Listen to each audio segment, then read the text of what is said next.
रत्नागिरीतल्या खाऊ गल्लीत विक्रेत्यांकडे हप्ता मागायला गेलेल्या 2 गुंडांना विक्रेत्यांनी चोप दिला।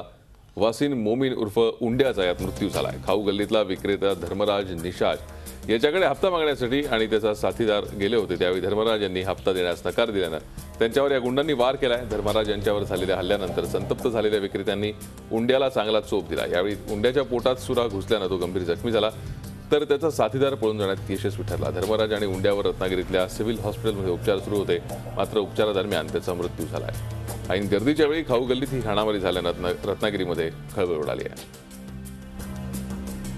प्रणव कोळेकर आमचे प्रतिनिधी आपल्या सध्या संपर्कात आहेत। प्रणव, अधिक काय माहिती आहे?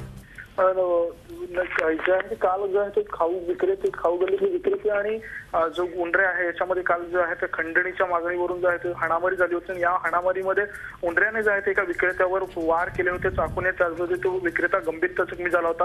मात्र संतप्त झालेल्या विक्रेत्याने जो आहे ते उंडऱ्या आणि त्याच्या साथीदारावर हल्ला केला, मात्र त्याचा साथीदार जो आहे तो पळून जाण्यात यशस्वी ठरला। आणि मात्र या हाणामारीमध्ये जो आहे तो उंडऱ्याच्या पोटामध्ये जो आहे तो चाकू घुसण्यात आला विक्रेत्यांकडून आणि त्यामध्ये जो आहे तो उंडऱ्या तो गंभीर जखमी झाला होता। त्याला सिव्हिल हॉस्पिटलमध्ये दाखल करण्यात आलं आणि त्याच वेळी जो आहे ते त्याचा उपचारादरम्यान जो आहे तो मृत्यू झालेला आहे। मात्र ऐन गर्दीच्या ठिकाणी हा प्रकार झाला, त्यामुळे एकच खळबळ उडाली होती।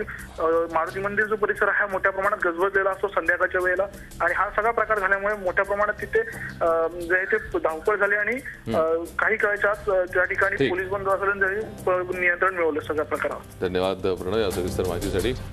पाहतोय रत्नागिरीतल्या खाऊ गल्लीमध्ये हप्ता मागायला गेलेल्या गुंडांवरती तिथल्या विक्रेत्यांनी हल्ला केला आणि त्यात एका गुंडाचा मृत्यू झालाय।